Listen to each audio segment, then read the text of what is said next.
Dengar suara saya ya? Dengar. Ya, jelas Bang. Jelas. Bismillahirrahmanirrahim. Assalamualaikum warahmatullahi wabarakatuh. Waalaikumsalam. Iya. Sebenarnya kita bersyukur kehadirat Allah Subhanahu wa taala pada sore hari yang tenang ini, sore hari yang cerah ini. Di Bali juga cerah ya. Yang mana kita bisa mendiskusikan sesuatu yang insya Allah berguna untuk kelanggengan, khususnya untuk masa depan bangsa dan negara kita ini. Judulnya menarik, yaitu pelanggaran HAM dan demokrasi di era reformasi. Kalau kita melihat ke belakang ya, di awal yaitu euforia demokrasi, ya kan, sehingga kebebasan yang tercermin lewat amandemen Undang-Undang Dasar yang bernuansa liberalistik dan kapitalistik ya, kalau menurut saya. Kalau nggak salah, mungkin bisa dikoreksi oleh Profesor Suteki bahwa ada 4 kali amandemen kita ini dirubah ya kan, Undang-Undang Dasar 45 ini. Sebenarnya ini harapan kita kan untuk memperkuat ya, untuk memperkuat dan sebagainya. Tapi nampaknya kok cenderung kebalikannya, yaitu menghilangkan nilai-nilai yang dibangun oleh the founding fathers, termasuk ya merosotnya MPR, kewibawaan MPR. Terus ngomongnya DPR. Mana ada yang dipencet di sini ya? Ini suara saya masuk ya? Iya. Kemudian yang kita tahu MPR dan DPR itu saat ini akhir pada dekade ini itu nampaknya yang menjadi lembaga tinggi negara belaka, hanya simbol belaka kalau menurut saya itu.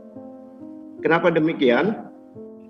Ya, yang mana hal ini bahkan menyebabkan peran presiden yang dominan dengan adanya DPR yang statik ini ya. Dalam era reformasi ini, model pilpres dan pemerintah koalisi partai itu menyebabkan DPR terkooptasi presiden. Itu. Di masa periode ini sangat menonjol kalau menurut kami, sangat menonjol. Spirit awal pengubahan Undang-Undang Dasar 1445 yang konstruktif, yaitu untuk memperkuat perlindungan HAM. Awal reformasi hal ini relatif awal-awalnya ya, relatif dapat terwujud nampaknya. Tetapi seiring dengan waktu dan kuatnya domain atau kekuasaan eksekutif, pelanggaran HAM terjadi masif. Khususnya pada periode-periode saat ini ya. Salah satu contoh, meninggalnya atau tewasnya ratusan petugas KPPS. Jumlah 700 itu bukan jumlah yang kecil ya, dan bukan hal yang biasa ya. Masalahnya adalah nampaknya tragedi ini by omission, atau ada pembiaran yang cenderung kurang serius dalam pengusutannya. Desakan aspirasi atau suara demokrasi tak direspon, itu jelas itu. Kemudian mistik demokrasi terjadinya 700 petugas ini bisa dikatakan adalah tumbal pesta demokrasi dalam pelanggaran HAM. Kemudian ada yang lain juga, seperti terbunuhnya dan ada penganiayaan pada tanggal 21-22 Mei 2019. Sekurangnya ada 9 orang kalau nggak salah itu, yang dikatakan ya bisa dikatakan terbantai tanpa pengusutan yang seksama. Diselesaikan oleh tim, memang tim pencari fakta, tapi bentukan dari kepolisian, ya kan? Bahkan konon kabarnya ada beberapa polisi yang dapat sanksi administrasi waktu itu. Kemudian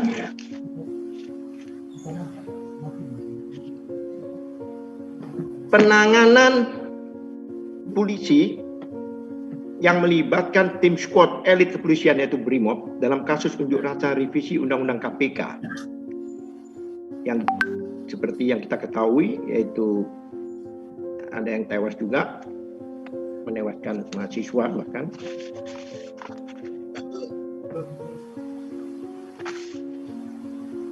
Ya kan? Begitu aparat bertindak membabi buta saat menangani unjuk rasa Undang-Undang Omnibus Law, penangkapan dan penahanan terjadi di mana-mana, termasuk diantaranya menjadi korban dari klien kami sendiri, yaitu Sahganda Nenggolan, Anton Permana, Jumhur Hidayat, terus ada Gus Nur, dan lain-lain. Yang mana seperti Suteki tadi katakan ya, Undang-Undang ITE ini sebenarnya dan seharusnya digunakan untuk menegakkan keadilan. Maaf.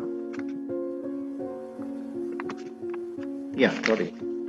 Untuk menegakkan keadilan. Tapi yang kita tahu Undang-Undang ITE ini seolah-olah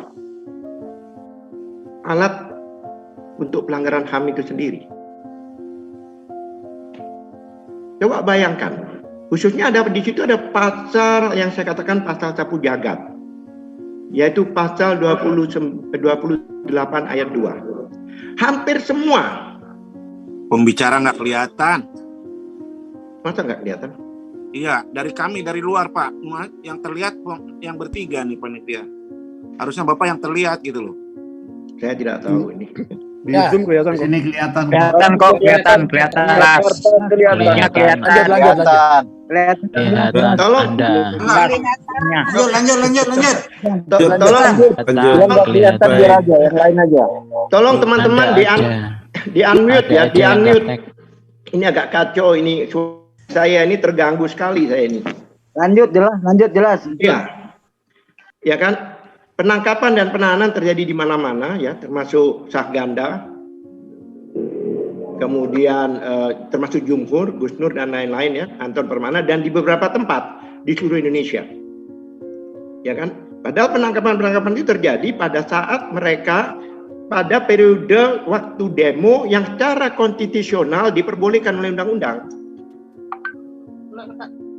Yaitu pada jam-jam yang sesuai dengan permohonan pemberitahuan mereka.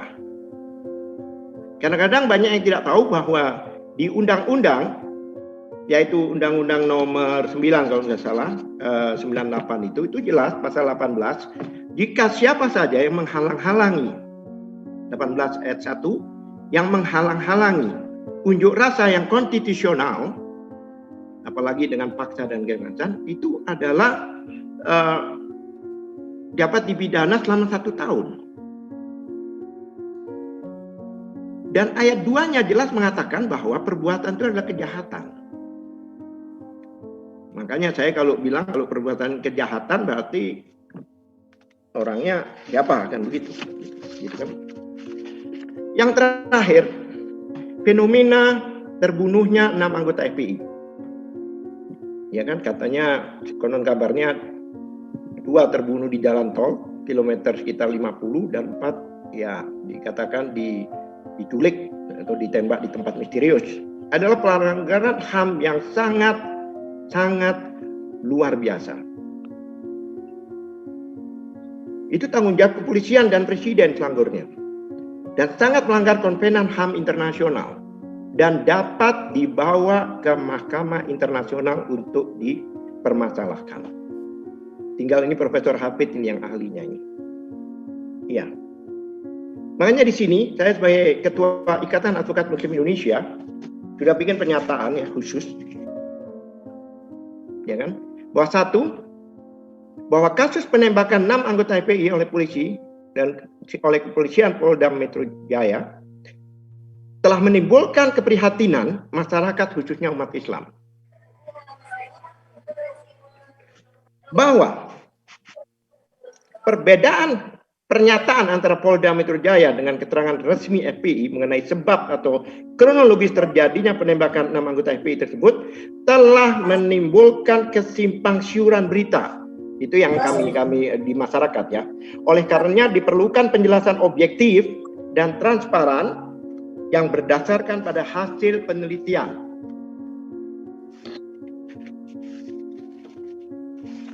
Ya kan?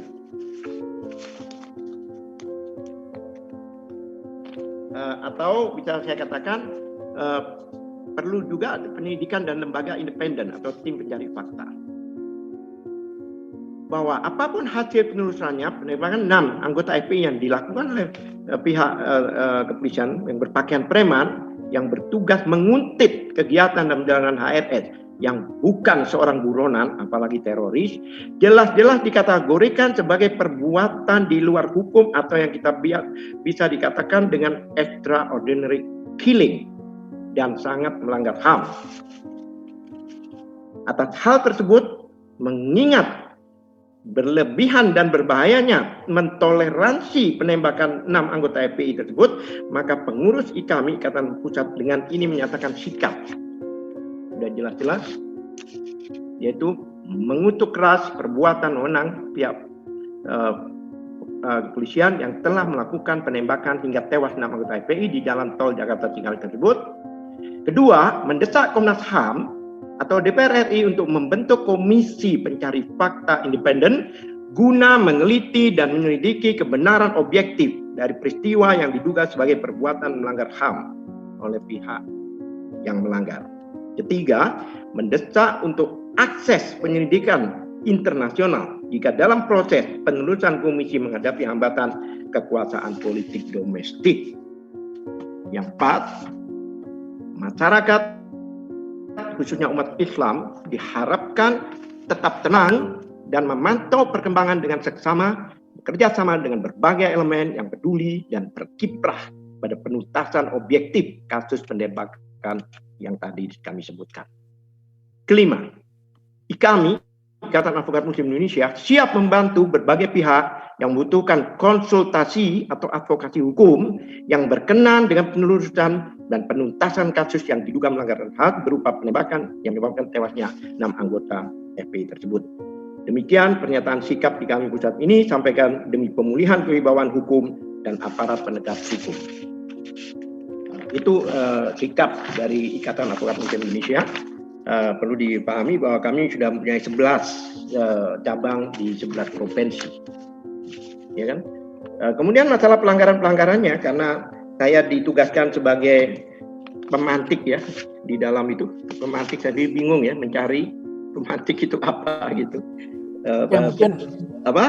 Mungkin Pak pengacara bisa ceritakan perjalanan yang Pak Sahganda sama Anton Permana sampai mana ini? Ya, silakan. Jadi begini, memang ini dalam taraf penyidikan dan dalam taraf proses kami juga tidak membuka, karena kalau terbuka itu nanti yang diuntungkan adalah pihak lain, ya kan? Kami hanya akan bicarakan hal-hal yang global aja ya, artinya yang standar aja. Memang sampai saat ini khususnya kedua orang itu, yaitu Pak Sahganda. Pak Sahganda itu sudah P21 dan bukan kewenangan kepolisian lagi. Beliau kewenangan penuh dari kejaksaan.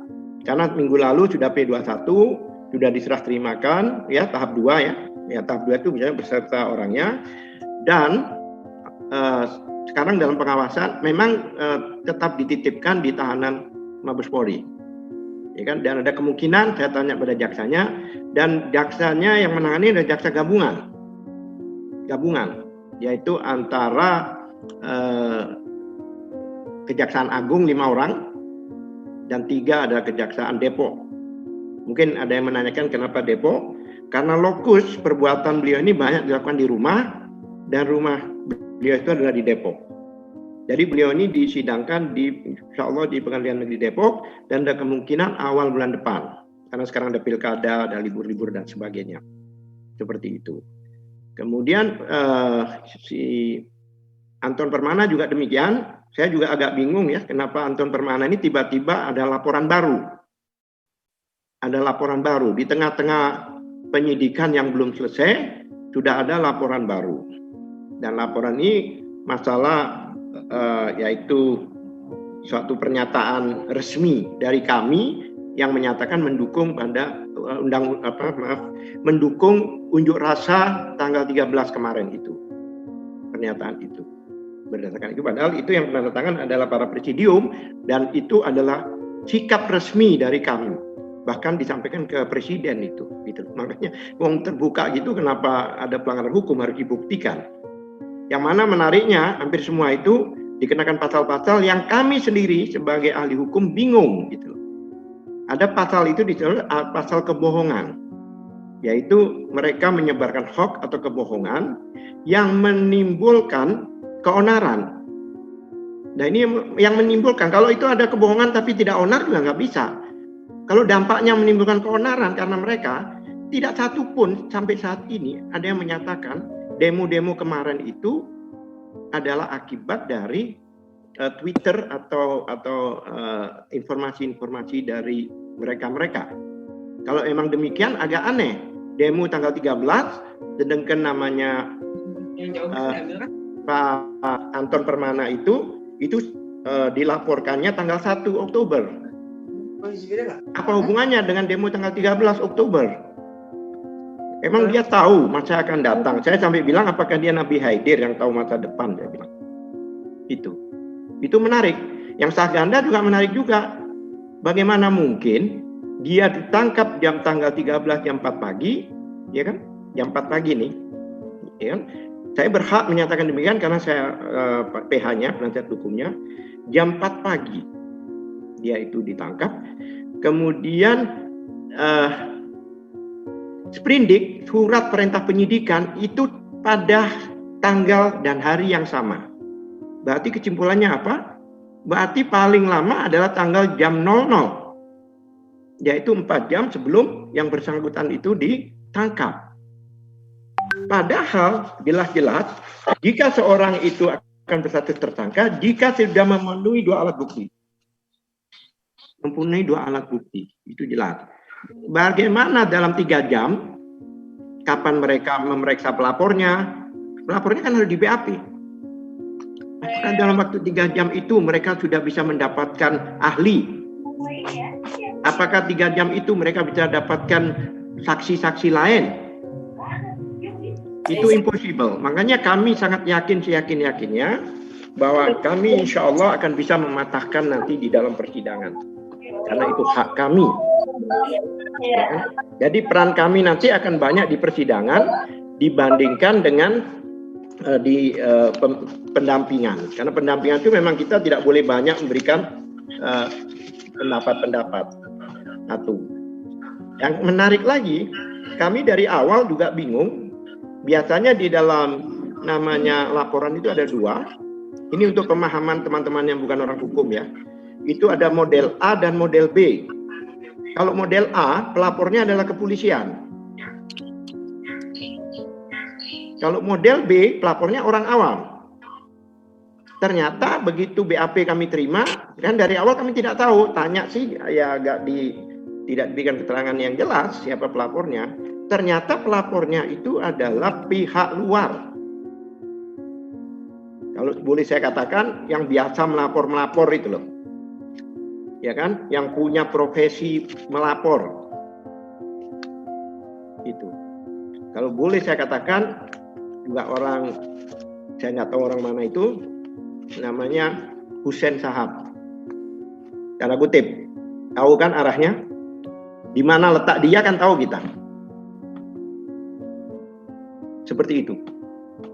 Ya kan? Biasanya, tapi kita tidak usah khawatir, karena beliau ini adalah bukan kaleng-kaleng seperti itu. Beliau ini fighter, ya kan? Biasanya mereka ini tapi kita tidak usah khawatir kemarin karena beliau ini adalah jadi bukan kaleng-kaleng seperti itu. Beliau ini fighter apapun ya kan? Biasanya mereka ini tapi kita tidak usah khawatir kemarin karena beliau ya kan? Untuk pelanggaran HAM mereka mungkin sudah sering kami katakan ya, yaitu pada waktu menangkap Anton Permana itu mereka meloncat pagar. Dan pagar itu tinggi sampai ada yang luka, kemudian memotong CCTV dan sebagainya.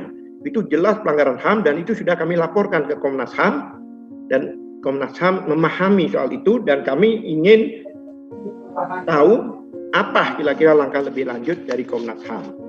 Dan kami punya rencanakan bersama petinggi-petinggi kami ingin melakukan audiensi ke DPR RI dalam waktu dekat ini. Barangkali sementara seperti itu ya. Ya, terima kasih. Ya, terima kasih. Terima kasih. Assalamualaikum warahmatullahi wabarakatuh. Waalaikumsalam.